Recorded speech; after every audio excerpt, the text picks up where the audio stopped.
you for the invitation to come and speak here and say how honoured I am to be part of this event.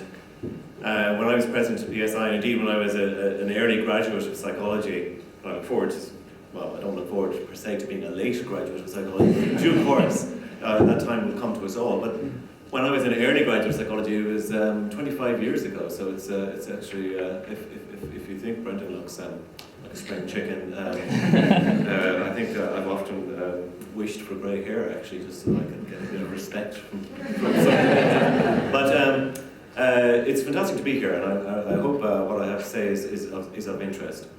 I thought I would try to be provocative, and I thought I would try to be a little bit far-reaching, and nonetheless I've managed to compress my slides into a 7-second vine, and I've just posted it on the vine. So if you want to have a quick look there, you can sort of see where I'm going with everything. But I want to talk about the point of psychology and how it gets missed. And I suppose there are various reasons for doing this. So let me see, I've got my slides behind me. People often have, and psychology graduates are very well acquainted with the various stereotypes that psychologists are faced with. But I thought this sort of joke came up at one point. I did promise a joke in the abstract, so I felt obliged to do a bit of research. But I came up with one of my own. The classic of the kind in this is this psychologist as therapist version of things.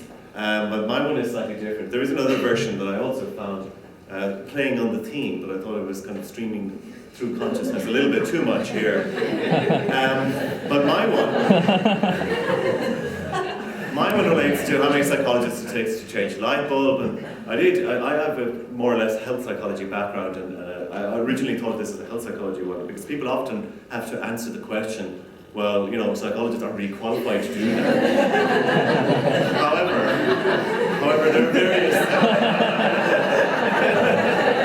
there are various alternative approaches that we can take. As psychologists, we're often lateral in our thinking and trying to sell ourselves to whoever it is who might do the buying. Okay, so in relation to education and being an early graduate of any discipline, I really particularly like this cartoon because it captures something I think quite serious, and that relates to the groupthink that is associated with an educational model.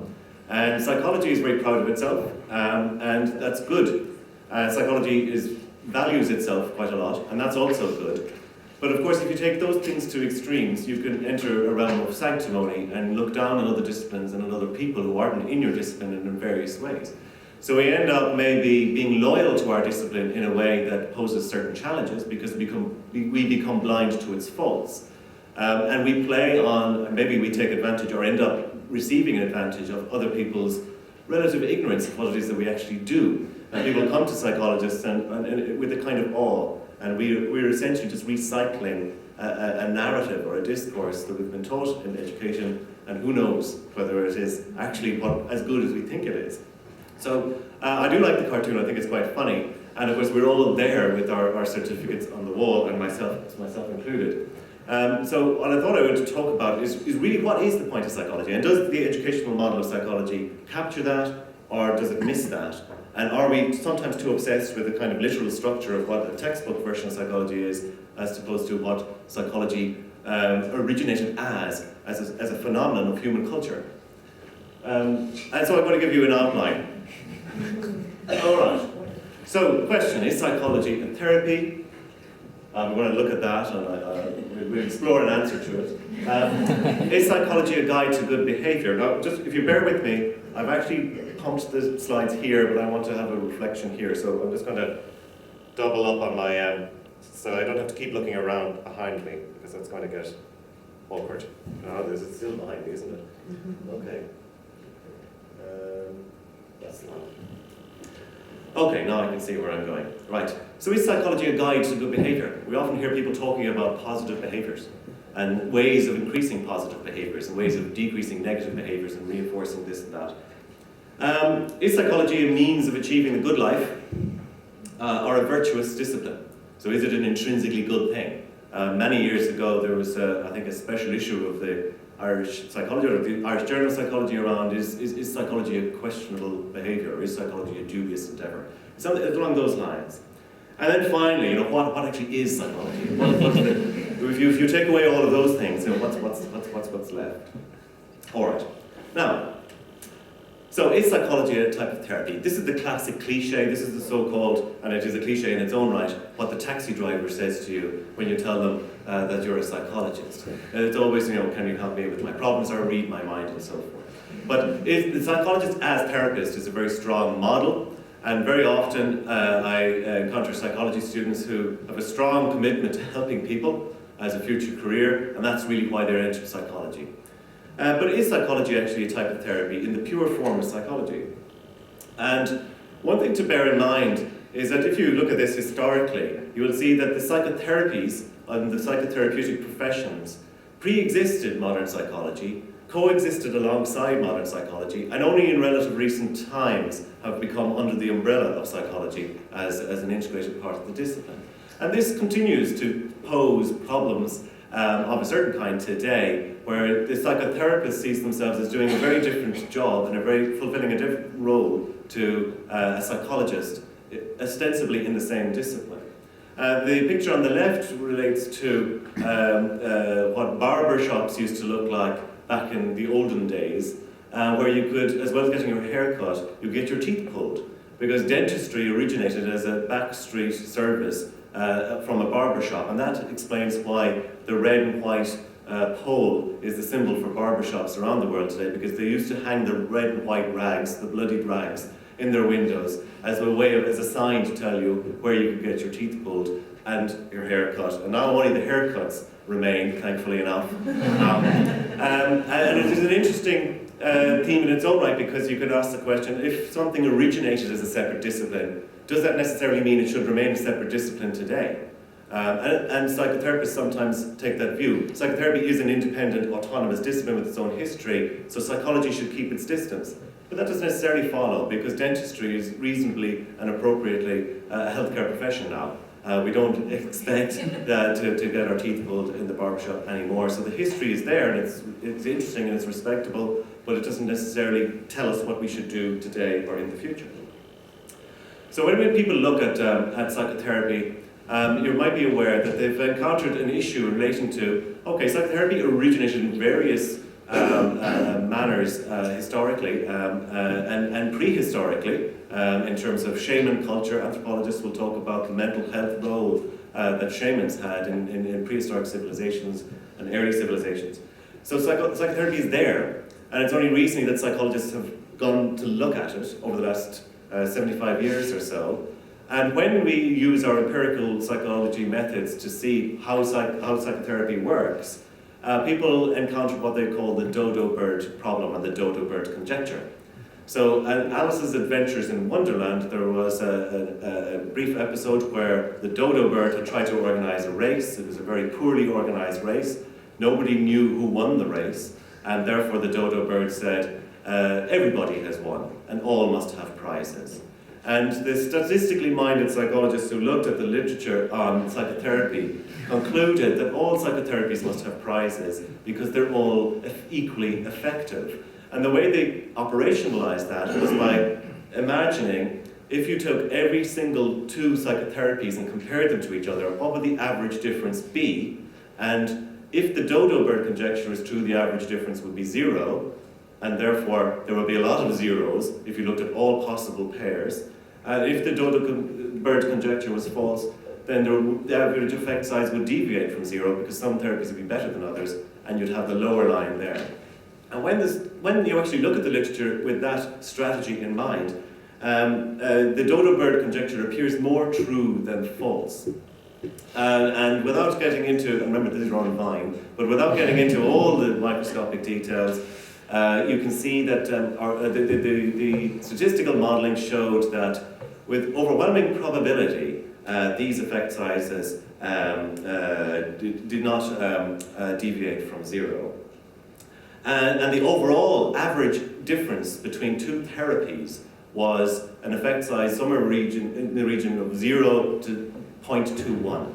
And a Cohen's d of 0.21 equates to 1% of variance, which means that The average difference between two psychotherapies is 99% of the time there is no difference, and 1% of the time you could say there's a difference between the therapies. That's a terrible explanation for that, but it helps capture in a nutshell the minuscule scale of the difference between two therapies. So all must have prizes. In other words, if you have a behaviour therapy or a cognitive therapy, the outcomes are going to be the same on average across a sample of patients. And that tells us very interesting things about behavioural theory and cognitive theory, because they distinguish the two therapies. If 1997 wasn't recent enough for you, you can always reflect back to 1979. I think many of you will not have been born here, but there's a very interesting study back there, and you'd never get to do it today.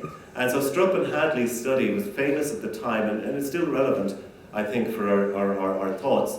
This was the study where they recruited a bunch of academics to pretend to be psychotherapists in a university counselling service and sent clients to them.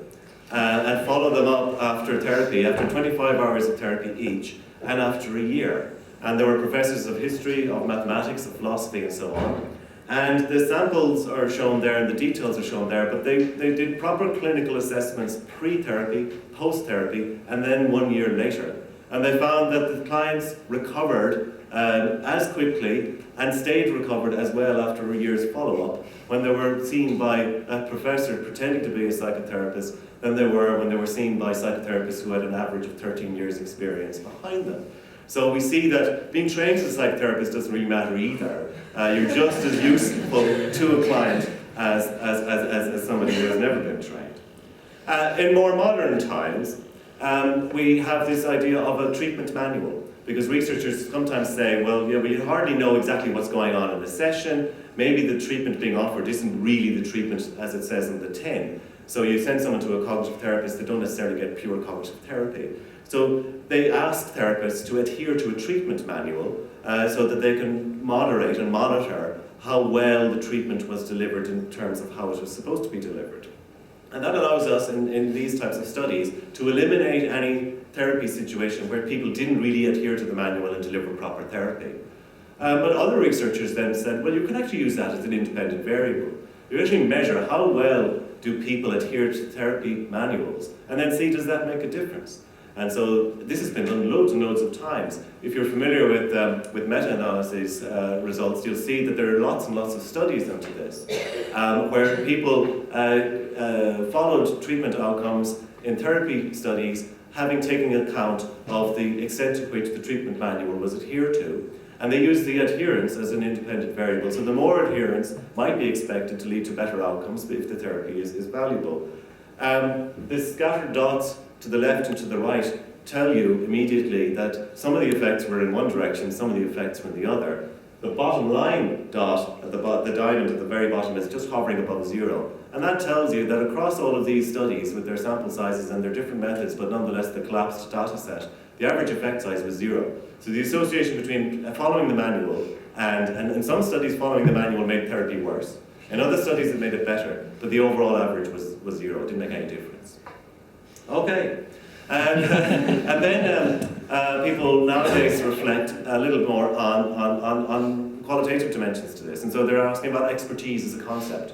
And it's harder to do empirical studies, or quantitative studies at least, but it's interesting that the psychotherapy literature is now grappling with this idea that maybe expertise doesn't matter either. And so the various research studies show that people who know a lot about therapy aren't particularly better therapists, and that the longer you spend at therapy, you're not better at answering quizzes about therapy afterwards. So there are very many situations or aspects of the therapy situation that prevent you from learning. One thing is that the clients for whom therapy doesn't work don't come back. So you only get feedback from the people who like what you do. And that's a false kind of feedback in terms of how good you are as a therapist. So there are various ways of looking at this, and the therapy community seem to moot nowadays that expertise is not a strong factor. So where are we with therapy then? Basically the outcomes. I think these are things that the effectiveness of psychotherapy does not depend on. Okay, whether the therapist administers one therapy or a completely different therapy, whether the therapist sticks to the instructions for administering the therapy or ignores them, whether the therapist knows what they're doing or doesn't, and whether the therapist has been kidnapped and replaced by an imposter or has not. And the literature tells us that essentially, okay, we try to help people, we do our best, psychology students really want to do that. Maybe though, the therapy literature doesn't encourage us to really kind of go hell for leather with it, because there's a lot of ambiguity there. Maybe another way of helping clients would be to design a 10-item questionnaire that would screen people for anxiety. The Hospital Anxiety and Depression Scale, HADS, is a very widely used instrument, but it's very damaged in terms of its reputation, because there are lots of shortcomings with it, psychometrically and otherwise. And there's no alternative instrument. That's the only reason it gets used so much. So if you actually designed a better instrument, you could screen people, and instead of helping maybe 20 people over a clinical career, you might help 200 people every year of your career by ensuring that they get properly screened for a treatment that might work for them, if we actually could find one that we could rely on. So I often say to students, and some of you probably were in classes where I did this, if you want to help people, why do you want to go out there and touch them? That's not quite helping them necessarily. The research evidence would at least give you pause for thought. Maybe another way of helping them is to stay in your office and do research.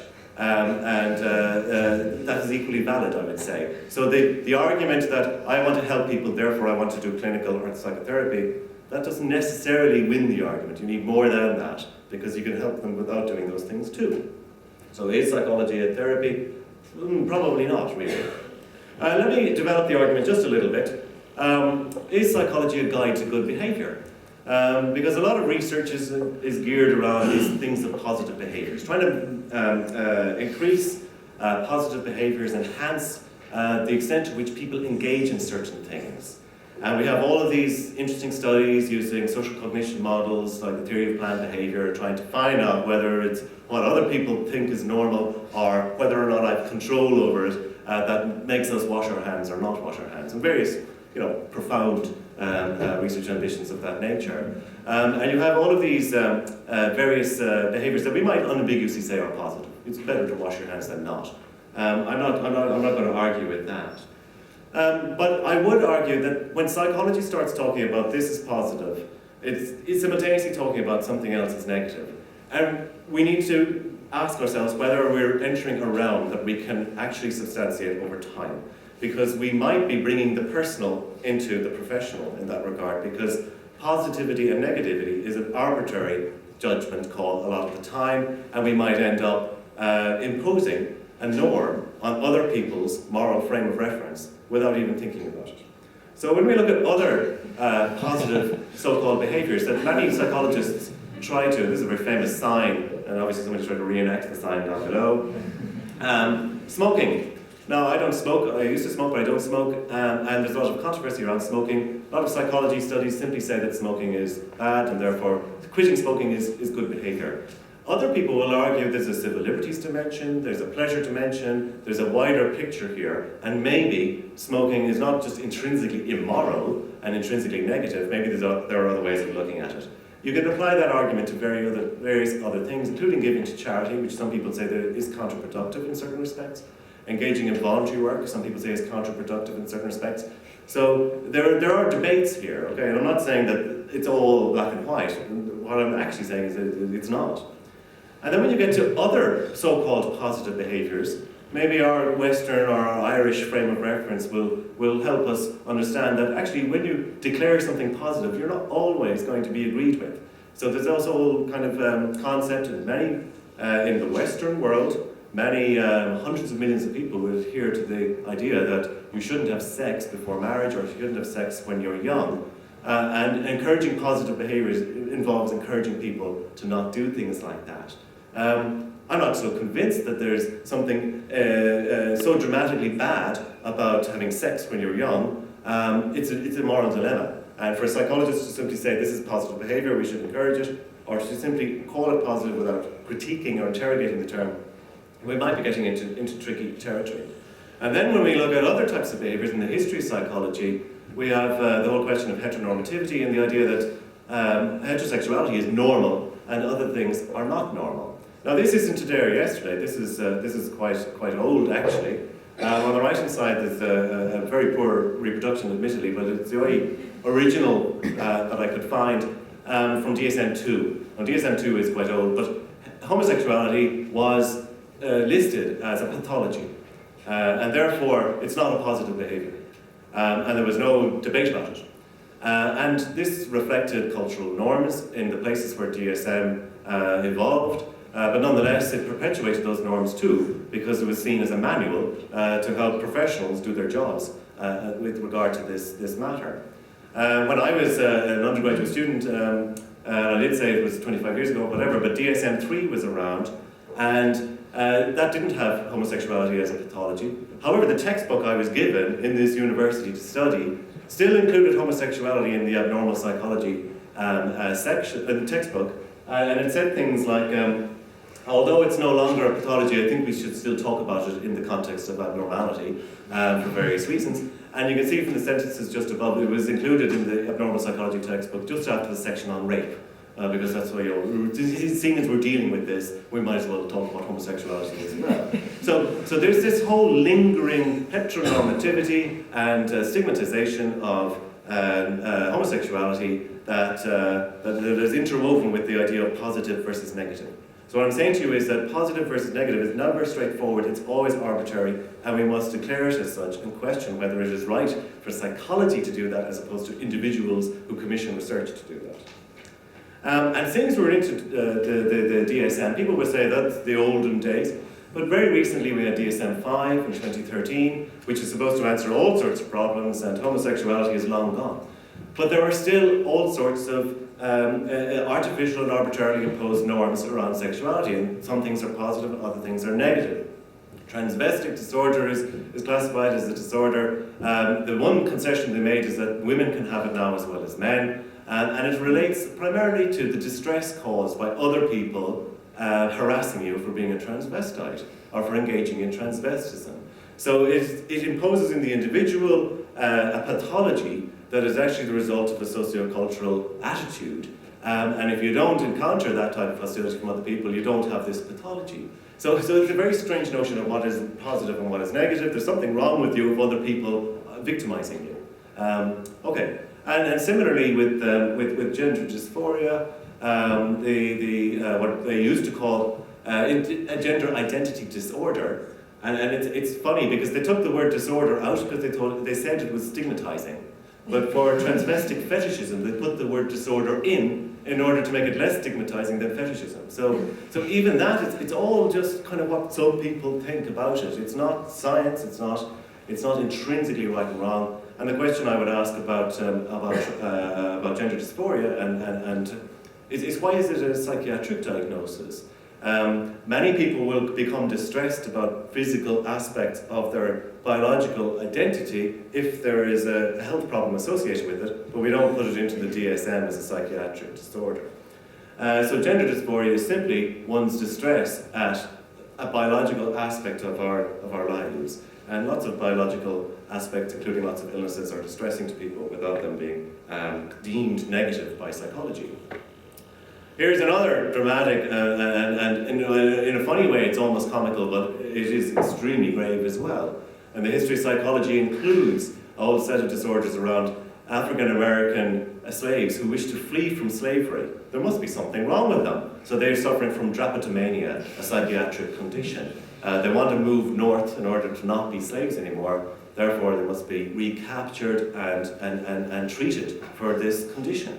So not positive behaviours as declared by psychologists. It's all very arbitrary. And when we go to sources which we might feel are, or we might, by reputation, understand or maybe have insights to offer on what is moral and what is not moral, and they tell us what might be positive and what might not be positive, that's not necessarily convincing either. There's no easy way to define what's positive and what's negative. Therefore, it's all about subjectivity, I would argue, and insofar as psychology is about objectivity, there might be a clash there. Okay. Let me develop the point then slightly differently again. What is psychology a means of achieving a good life? Now, essentially what I'm talking about here is positive psychology. I don't have any funny slides, and I only have one slide about positive psychology. I think we might all be reasonably familiar with it. When I joined the APA, it was 1998, and the president of APA that year was Martin Seligman. And for that reason, I had a certificate on my wall that said idiot, and then it had Martin Seligman's signature underneath it. And for many years, I had that, and I was looking at that. And Martin Seligman was the person who announced that positive psychology should be a thing. Okay? And positive psychology was this idea that psychology should stop looking at the negative and start looking at the positive. And he was a man who had developed a lot of research on learned helplessness, which involved electrocuting dogs in cages and not letting them escape from the electrocution. And he, more than most perhaps, had a grasp of psychology's obsession with the negative, quote unquote. And he decided that we should do things differently as a profession, and he almost more or less unilaterally declared the existence heretofore of a new branch of psychology, or what we might even call, with a little bit of cynicism, a new brand of psychology, namely positive psychology. And the idea is that we can look at things like character strengths and virtues instead of sort of pathologies. And we look at the sanities instead of the pathologies. It was one of his quotes. And I believe we're all reasonably familiar with the ongoing interest in positive psychology. But there are critiques that can be offered as well, because it inherently involves identifying positive versus negative. One of the character strengths and virtues in the CSV, which is the 800-page alternative to the DSM that the positive psychologists have published, and Seligman is one of the two authors, is courage. And if you have too much courage, you might find yourself in difficulty from time to time, because having some fear is an important safety mechanism for the human organism. We avoid ravines and predators and various other things because of fear. And if we had no fear and just courage, we wouldn't necessarily have the benefits of positivity in our lives. So anytime we talk about positive and negative, there's always, I guess, that two sides and two elements of the argument. But positive psychology has been accused of imposing an arbitrary direction on this, that this is all positive, therefore that's all negative. And there isn't too much discussion really about it. But once you impose the discourse of positivity onto a debate, you're imposing a moral frame of reference, or at least an aesthetic frame of reference perhaps, but a subjective frame of reference into what's going on. Another criticism of positive psychology is that it tells us we should be happy with our lives and encourages us to use flow and mindfulness in order to achieve happiness, despite the fact that we're surrounded by global inequalities, injustices, wars, poverty, pestilence, and various other things. And it's not even on a global scale. So we're asked, are we satisfied with life as it is, in the satisfaction with life questionnaire? And this is the deep-ended variable in lots of studies. We're trying to get it higher because we're positive psychologists. And to answer those questions properly means you have to tell the world that you're unconcerned about the fact that we have a tax barrier around Europe, and people are drowning in boats trying to get in because they're living in poverty, and we're benefiting of this because anyone who earns more than €14,000 is among the top 5% wealthiest people who've ever lived in history, and there's loads of people living on $1 a day, but we don't have to care about it because we're satisfied with life as it is. And we're encouraged, if we're not satisfied in life with it is, that we should get satisfied in life with it is. So it encourages people to maybe settle, and it discourages dissent. People who are questioning of hegemony are declared to be negative. You're talking negatively because you think the world should be organized differently. So positive psychology is not without its political criticisms. And then the person-situation controversy is that, social psychologists have shown us again and again and again that the situation is hugely important. The culture, the context, the actual predicament in which you find yourself is hugely important. And positive psychology is all about the way you think and the way you do things.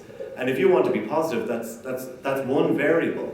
But other variables include how other people treat you and what adversity you face. And it's all very well telling people they should be more mindful and achieve flow in order to be more satisfied with life. But if they're an abuse victim, or if they're being targeted by discrimination in the workplace, that's not a great consolation to know that you can actually do some exercises and be more positive about it.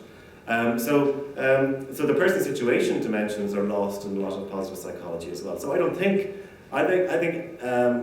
positive psychology is necessarily answering the questions we want. In many ways, it's falling into the same traps as Maslow did with the hierarchy of needs model, which is essentially a model of what is valued in an individualistic, completely competitive culture, self-actualization and things like that. It all sounds great, but it's open to question. And that's what I'm saying, don't go through the path of the cartoon that has idiot this, idiot that, idiot the other. As has been said, it's hugely important that we question society and the norms that are put to us, including within psychology itself. All right. Okay. So let me then bring us on to sort of the final stretch, and maybe closer to home in a number of respects. Is psychology a virtuous discipline? People think psychologists mainly, I have to say, that psychology is great. It's right on. It's on the right side of all the issues. We are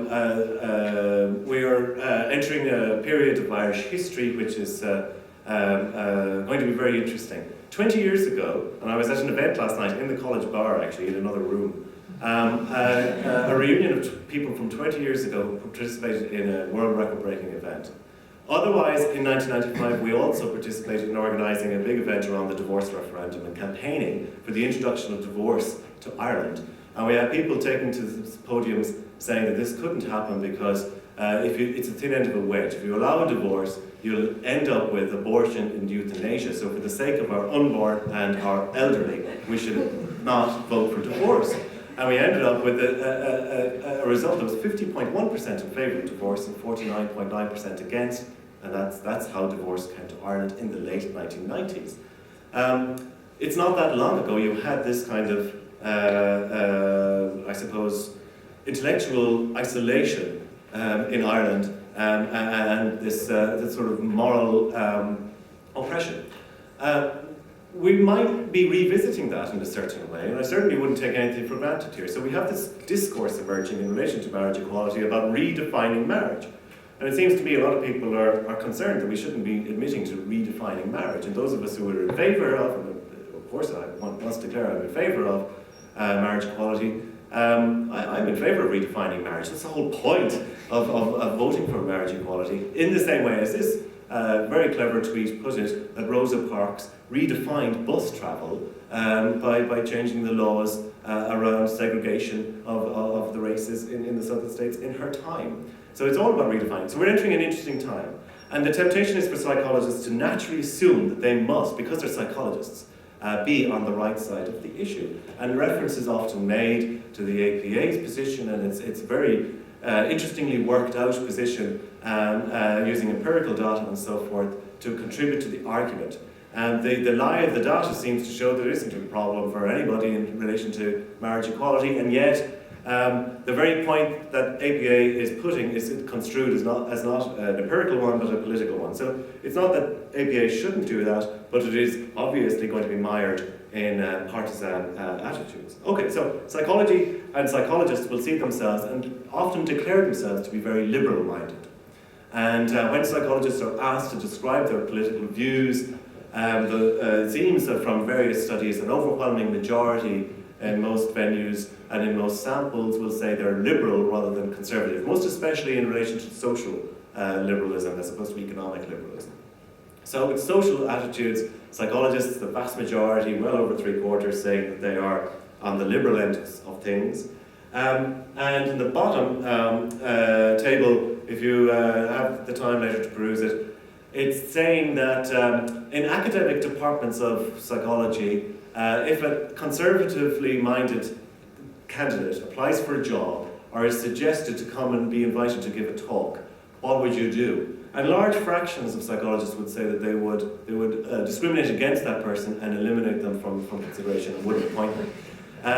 And of course, people they say that other people are more likely to do that than me, which is another trend in that. It's not everybody, but it's about 1/3 of people would openly reject a candidate for a psychology job on the basis that they are socially conservative people. Okay, so psychologists definitely fancy themselves as being right on.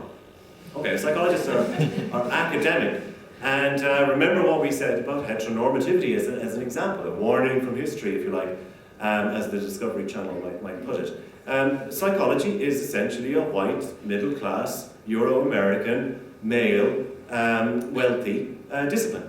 And a lot of what we take as the baseline for anything is from that particular frame of reference. And when you talk about how people thrive or otherwise in psychology based on not meeting that rigid stereotype, you find that actually a lot of people find psychology to be relatively conservative, or at least to be as conservative as many other academic disciplines. And one of the considerations with all of the excellent early graduates who want to be therapists, a lot of the time the training involves, basically knocking the heteronormativity out of them and reorienting them and making them better equipped to empathize with therapy clients.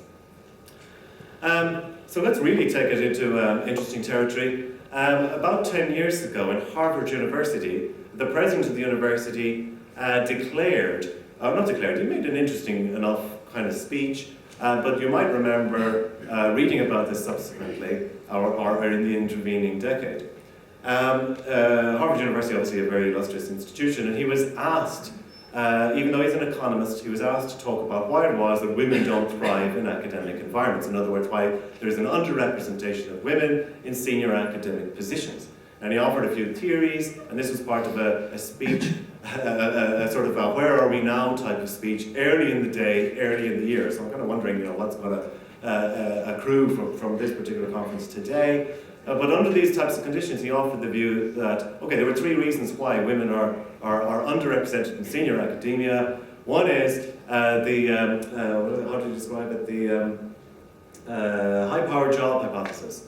That for cultural or other reasons, maybe psychological ones, men are more willing to give up family life for a high-powered job than women are. Okay, that's a hypothesis. I'm sure it's possible to investigate and test and so on. His second idea was that men and women's brains do things differently when it comes to mathematics and stuff like that. Okay, and that men are better. He also said that men are worse, so there are tails of the distribution, so that there are a lot of mathematically inept men compared to women, but there are also a lot of mathematically super talented men in comparison to women. So we offered that cognitive theory. And the third theory then was that there's discrimination. And he concluded that because the first two were true, the third one must be false. And that was his sort of, in a nutshell, there is a cognitive difference between men and women, and men are more comfortable doing maths than women. Now, he got slated for that, and quite rightly so. It was outside his area, it was ineptly done in certain respects, it ignored a lot of evidence, as we will go on to see. So that's an example of a burning social issue that psychologists might have something to say about, and is an issue that exists in many times and many times in many places. But let's see what psychology has to say. Because I'm often struck at some of the discourse in psychology around research methodologies that involve mathematical competence. So here's a couple of especially cherry-picked examples. I'm not saying the whole thing is being represented here, but I just want us to think about and challenge our norms. Okay, so qualitative research, what is it? And here is an example from EHOW, that academic source. All right. Here's an interesting thing. It says that a qualitative researcher, we've told the difference between qualitative and quantitative, seeks to become part of the environment she is studying, and talks about doing research on gorillas and stuff. Okay. Well, a quantitative researcher, on the other hand, will seek to detach himself from the research study and will opt to bring the gorilla into a lab, actually. So, I know quantitatively minded researcher in animal behaviour would actually bring a gorilla into a laboratory, but nonetheless, leaving that aside, you see what they did there. They talked about qualitative as a she and quantitative as a he. Okay, that's just some website. So then we look at qualitative research methods in psychology, or qualitative methods in psychology, published by Open University Press, a mass-produced, top-level academic published textbook on the syllabi of degree courses in many places. What do they say on page 2, or the first page of the introduction? I didn't look at the page. Okay. The over-enthusiastic quantitative researcher, who in psychology is often an experimenter, may be content and confident with his results when this has happened, because something has happened. We don't need to go into that. Whereas a qualitative researcher, on the other hand, will be focusing on the context and integrity of the material and will never build her account directly or only from quantitative data. They've done the same thing, the exact same thing. Now, nothing is in this except an assumption, a norm, a frame of reference that might even have been inadvertently, or might even have been inaccurately done. Maybe they said she and he, but somebody typed it up wrong. However, it seems to be coincidental to the stereotype that there's some kind of barrier to women doing mathematics, and that leads them to do qualitative instead of quantitative research, and then vice versa. I think it's a worrying, implicit stereotype. Also embedded in this is the idea that quantitative researchers are over-enthusiastic, in other words, they're self-conceited and blind to their own faults, whereas the qualitative researchers are focused on integrity. That's their driving force, that's their objective. About a year after the Larry Summers incident, and unconnected to it, the British Psychological Society published in the Psychologist a report by its Standing Committee on Equal Opportunities in psychology, looking at institutional sexism in academia. And they say that there is a problem. There's a serious problem, and these are fine academics. I think one of them was a PhD student at the time and has left psychology. The other three are well-known experts, very excellent researchers, and know a lot about the field. But nonetheless, embedded within the discourse, there is this idea that peer-reviewed journals, positivistic epistemologies, and quantitative methods work to reduce women's participation in psychology. And likewise, the establishment of a new special interest group, or they call it a section on qualitative methods, will be an important forum for addressing this problem of institutional sexism. Now, it's dangerously close to what Larry Summers is saying, because it's implying that it's not discrimination, it's inability to thrive, and maybe there is an inherent discrimination in the system by putting a lot of emphasis on quantitative, but it's indirect discrimination, and it's accidental discrimination. And it all rests in this idea that women struggle with quantitative, or at least they're less attracted to it, which only begs the question as to why, and it implies that there may be a problem there with struggling. And there's a lot of research on this, and this is how I think psychology should pursue social justice, by looking at the data to see what it is true and what it is opinion. There's a lot of research on this, and has led people to conclude something around what's called the gender similarities hypothesis. And this is Janet Shibley-Hyde in Wisconsin, who's done an awful lot of work on this. The second paper on the right-hand side is from the most recent Annual Review of Psychology. And we all know that that is a compendium of up-to-date, or at least recently updated, gatherings of literature. So it's a very, very useful source, and she hasn't changed her opinion in light of the very latest work. So there's a lot of work showing that there are far more similarities than differences between men and women's cognitive styles, but we are distracted by the differences for ordinary cognitive reasons, that we're distracted by things that break a pattern. So we end up exaggerating in our minds the differences. But most specifically in mathematics, there's a very strong stereotype in lots of countries that there's a gender difference in mathematical ability, but the empirical data simply don't sustain that. It's empirically wrong. And any kind of implication or assumption that there is something in it, and therefore we must build policy around it, and that it may be implicated in gender discrimination in academia, I believe is going up the wrong, barking up the wrong tree. And by doing that, it's distracting us from a proper solution and a proper identification of the problem.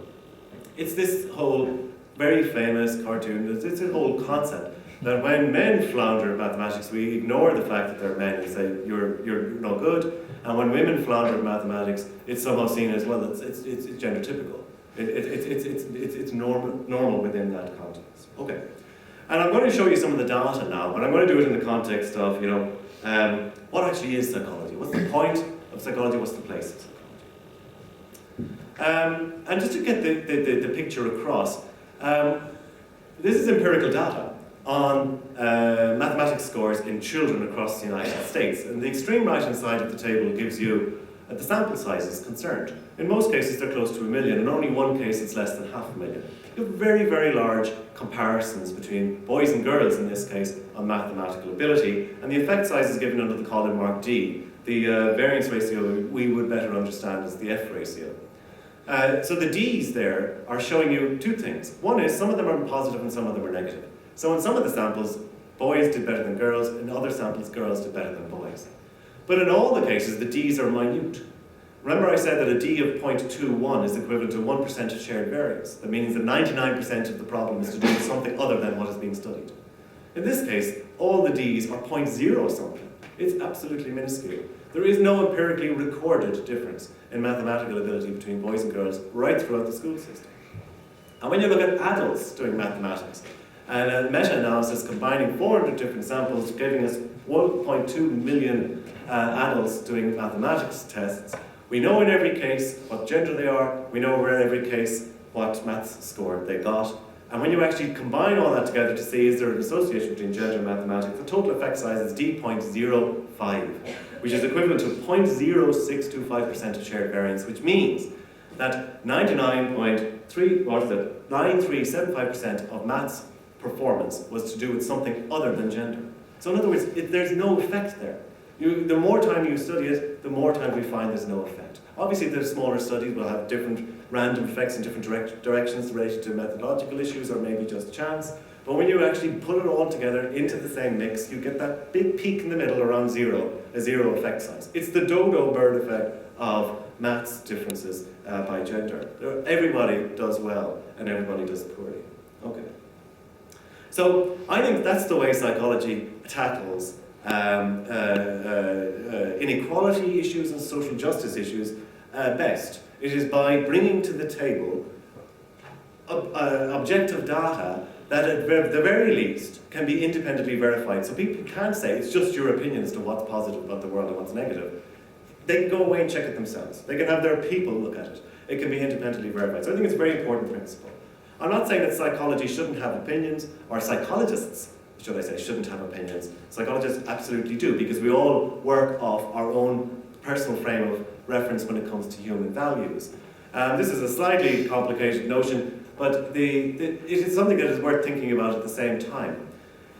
We can sometimes consider science to work on a linear model, which is all we have to do is go do studies and then eventually we'll know everything. Okay, and we just build knowledge that way. Or we can see science as a stakeholder issue, or a stakeholder enterprise, where we study what we're interested in, and we study what society is interested in, and we study some things more than others. So we have more studies looking at cures for AIDS than we have cures for, or treatments for metabolic diarrhea, even though diarrhea kills far more people around the world every day than AIDS does. But AIDS is a very much, the diarrhea kills very few people in the United States or in Europe, and therefore there's more interest in AIDS. So there's a stakeholder dimension to how science works, and we end up knowing more about some things than others because we're interested in that way. And there's also a similar view of democracy. Some people think that all democracies work on the assumption that what we want will eventually happen, because we all elect our politicians. But there's an alternative view, which is the top-down view, which is that we only can vote for what's put in front of us. So what we choose is a function of what the top people want us to choose from. So put all that together. What's the role of the scientist or the social scientist in advising on policy? Well, you can take the pure view that democracy is perfect and that science is perfect, and you just go to your lab or your study group and you do your research. Or you can work all the options, and one of the options is if you acknowledge that research happens because of people's interests, and that democracy happens because we have limited choices to choose from, but we can still choose. Then you end up with this notion of an honest broker of policy alternatives. That is, a psychologist or a researcher who has a personal opinion on matters, chooses the issues they want to gather the research evidence of, goes to the politicians or policymakers where they will expect to be listened, and tries to push the agenda that way. So it's entirely reasonable for you to have a personal set of values and views and wants, and then to bring psychology to that, maintaining that kind of separation. Okay. Because I think that psychology doesn't have intrinsic values of positivity and negativity and altruism. Many people can use psychology to compete against altruism and to do research into why it's good to be selfish and so on. So we don't have these intrinsic values. These are the values that people have. And as psychologists we can have these values, but psychology doesn't necessarily have values of that nature. Psychology does have values of things like integrity and transparency and objectivity. If you're doing psychology right, you have to do it in a way that's objectively verifiable. These are the values of the scientific method. It's really just a borrowing of those types of values. So I'm arguing or provoking this discussion or this idea that psychology, it's often said that psychology is value-free, but people who are value-free are essentially sociopaths, so you know, it's not always a compliment. So people have values, absolutely. We should acknowledge that.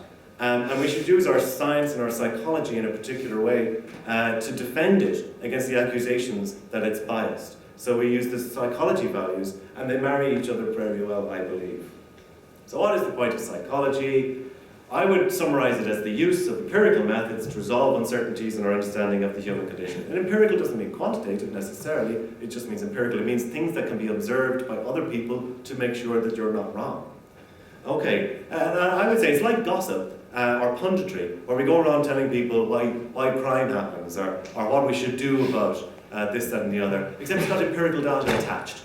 So unlike the person down the pub telling you that people commit crimes because of they're not brought up properly or they're from broken homes, we can actually look at that and using empirical data. And it's the empirical data that what makes it psychology and not gossip.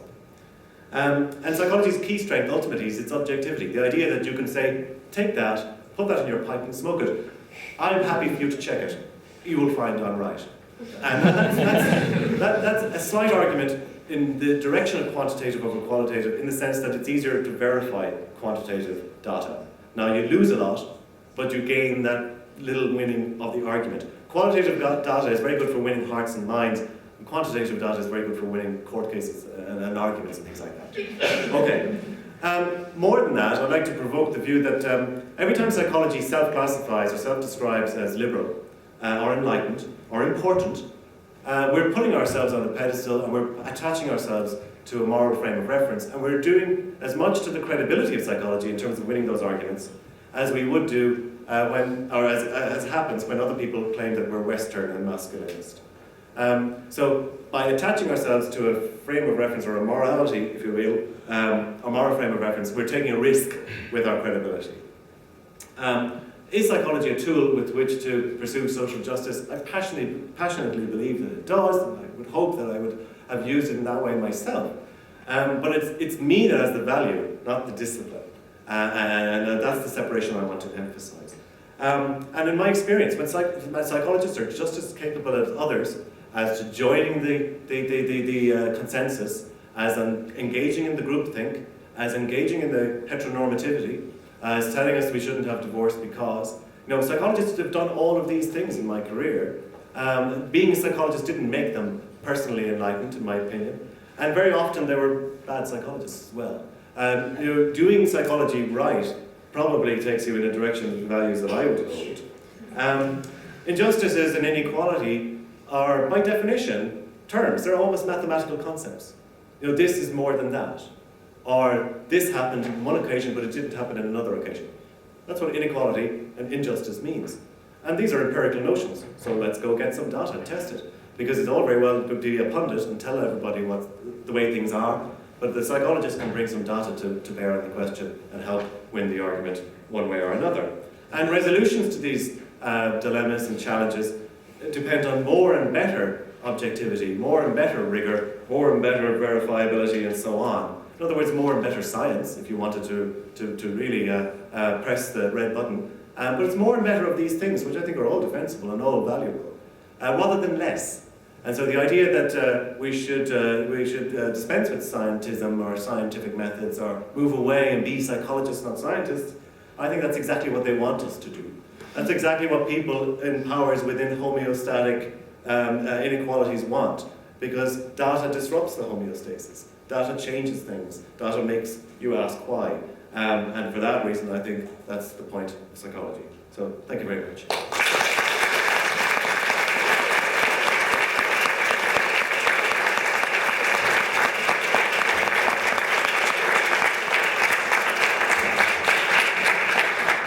Time for like 2 questions. Anyone has them? 1 or 2? 1? Or anybody who wants to make a self-referencing monologue comment, welcome to do so as well.